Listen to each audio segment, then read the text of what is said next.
¿Es conveniente forzar a las personas a ejercer la libertad de elegir o al menos asistir a las mesas de votación?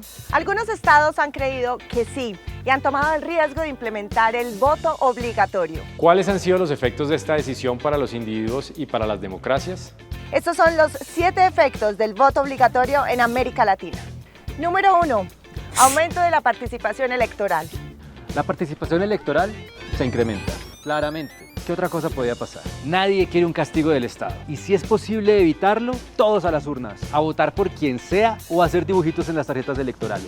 Para alguien que busca simplemente aumentar el porcentaje de votantes y con ello la legitimidad y representatividad de los gobernantes que resulten elegidos, este efecto es ampliamente positivo.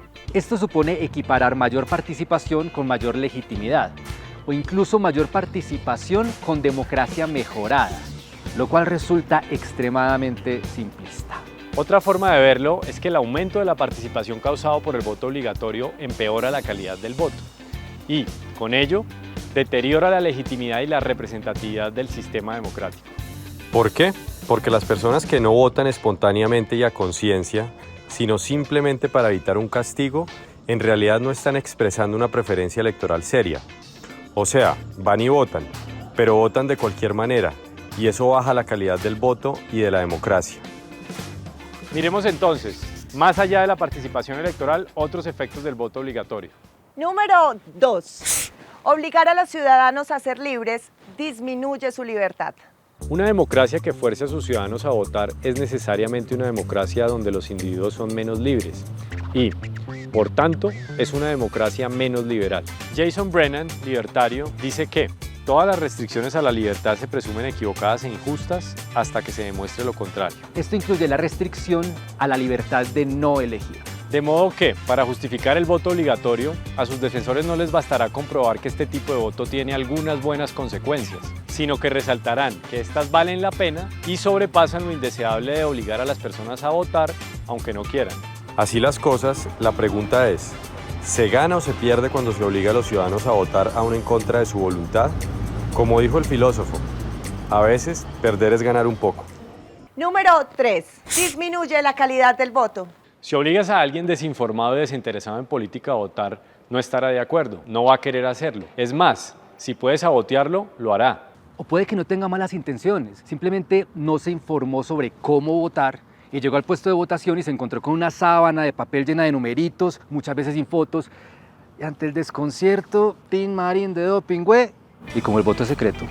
Por esta razón, el voto obligatorio multiplica la cantidad de votos nulos y de votos arbitrarios, esto es, de votos marcados al azar, que no expresan ninguna preferencia electoral. Número 4.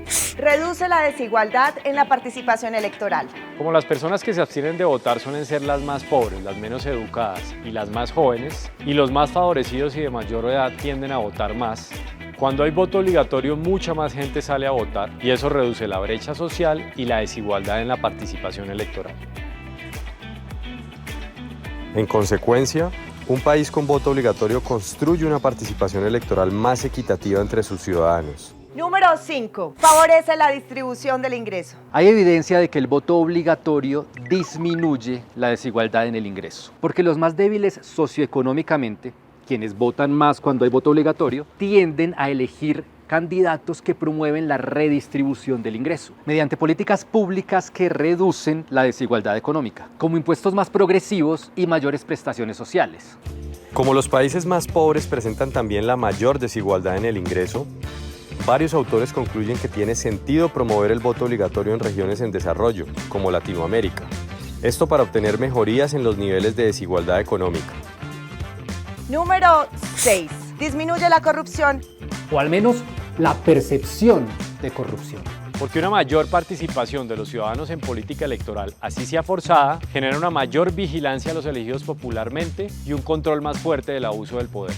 Como quien dice, en materia de corrupción es preferible que me obliguen a estar pendiente de la cosa política a que me permitan desentenderme por completo de ella. Y por último, número 7. Aumenta la legitimidad del sistema político, es decir, la satisfacción con la democracia. Mientras en el resto del mundo la tasa de satisfacción con la democracia ronda el 52%, en Latinoamérica el nivel de satisfacción con este sistema político alcanza apenas el 20%. Aún así, entre los países latinoamericanos, la satisfacción con la democracia en aquellos estados que tienen voto obligatorio estricto es 8 puntos mayor que en los estados que tienen voto obligatorio moderado. El hecho de que los habitantes de los países donde el voto es obligatorio estén más contentos con la democracia que quienes residen donde el voto es voluntario se ha atribuido a la inclusión forzada en el sistema político que el voto obligatorio produce. Con la democracia ocurre algo parecido a lo que pasa con el fútbol. Quien no va a partidos de fútbol ni los ve por televisión, es muy poco probable que le guste el fútbol. Mientras que al que le toca verlos, al final los termina entendiendo y por eso mismo le pueden terminar gustando. De manera similar, un abstencionista se autoexcluye de la democracia porque le es indiferente y así es muy remota la posibilidad de que se sienta satisfecho con el sistema. En cambio, cuando se obliga a los electores a votar, aumenta la probabilidad de que algunos de los abstencionistas se interesen por la política electoral, aprendan de ella y, por eso mismo, les termine gustando el sistema. Sin embargo, para quienes no eran indiferentes sino antidemócratas o quienes tenían una visión negativa del sistema, verse forzados a votar incrementa su descontento y desconfianza hacia la democracia.